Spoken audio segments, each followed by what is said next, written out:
Hyundai Sonata was redesigned for 2024 with a fresh face that injected a much-needed dose of styling into the midsize sedan. The Sonata is available in a couple of different flavors, including gas and hybrid versions, and this is the spiciest one, the 2025 Sonata N-Line. Outside, it adds some more aggressive styling cues that make it look like anything but a boring midsize sedan. From this dark mesh grille, to the gloss black on the body, to the 19-inch alloy wheels, to the rear spoiler. And under the hood, it adds a turbocharged 4-cylinder engine that amps up the fun factor. Let's check out 3 things about the N-Line that work and 3 things that need work.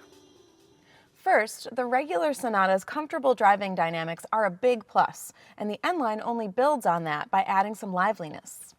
Power comes from a turbocharged 2.5-liter 4-cylinder, good for 290 horsepower and 311 pounds-feet of torque. Pep is near instant, and the 8-speed automatic transmission is ready and willing to snap off shifts for fluid power delivery. In addition, the N-Line sportiness can be customized from mild to wild-ish. Pop it into sport mode via the button on the console for an even more engaging drive. Sport mode sharpens the throttle response and adjusts transmission shift points for quicker acceleration. But that's not all. To amp things up even more, engaging Sport Plus mode activates the launch control system for an even faster takeoff. The exhaust note and steering firmness can also be adjusted in the Drive Modes menu for an extra tailored experience. There is a downside though, not great fuel efficiency. The Sonata N-Line is EPA rated at 27 miles per gallon combined, much lower than the base Sonata's 32 miles per gallon combined rating from its standard 191 horsepower 2.5-liter 4-cylinder. Second, the Sonata has one of my favorite multimedia systems.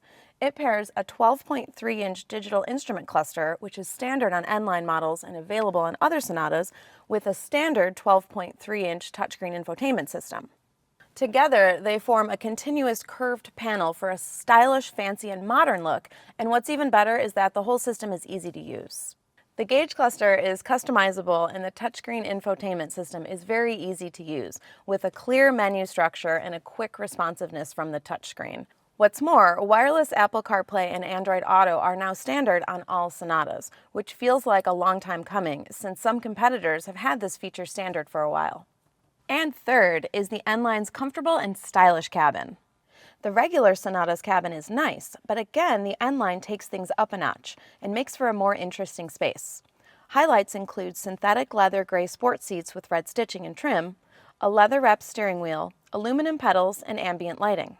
And just because it's fun doesn't mean it also can't be practical. We fit 2 car seats back here pretty easily thanks to accessible latch anchors and a decent amount of legroom. Also, these slightly bolstered seats help snug the car seats in place. Also, 2 adults should fit comfortably back here, but if you're more than 6 feet, you might feel the pinch in headroom with the sloping rear roofline. So, what's not to like? Just a couple things. First, while I love the Sonata's screen setup, some of the other controls aren't as well thought out, like the start button, which is awkwardly blocked by the steering wheel and requires kind of a strange stretch.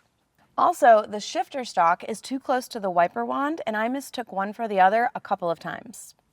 And while most of the climate controls below the screen are responsive and make sense, some of the touch-sensitive ones are a little small and require a couple of presses. Number 2 is ride quality. While the regular Sonata is tuned toward comfort, the N-Line's firmer suspension tuning makes for a sportier handling experience, which is great, but also a firmer ride, which can get annoying over larger bumps. It also rides on larger 19-inch wheels, so the overall result is a sometimes choppy ride. And last, number 3 is pretty minor, but it bears mentioning. The N-Line is missing a couple of features, like one of my favorite safety systems, the blind spot view monitor, which projects a live view of the car's blind spot on the gauge cluster. It's available on other Sonata trims, but not on the N-Line. You also can't get an N-Line with all-wheel drive, and you can on some other Sonata versions. The 2025 Hyundai Sonata N-Line sits near the top of the Sonata trim lineup and starts at around $37,000, including destination. A base Sonata starts at around $28,000. The N-Line proves that midsize sedan doesn't have to mean boring. And if you're looking for a midsize sedan with a little extra flavor, check it out. And for my full review, go to Cars.com/news.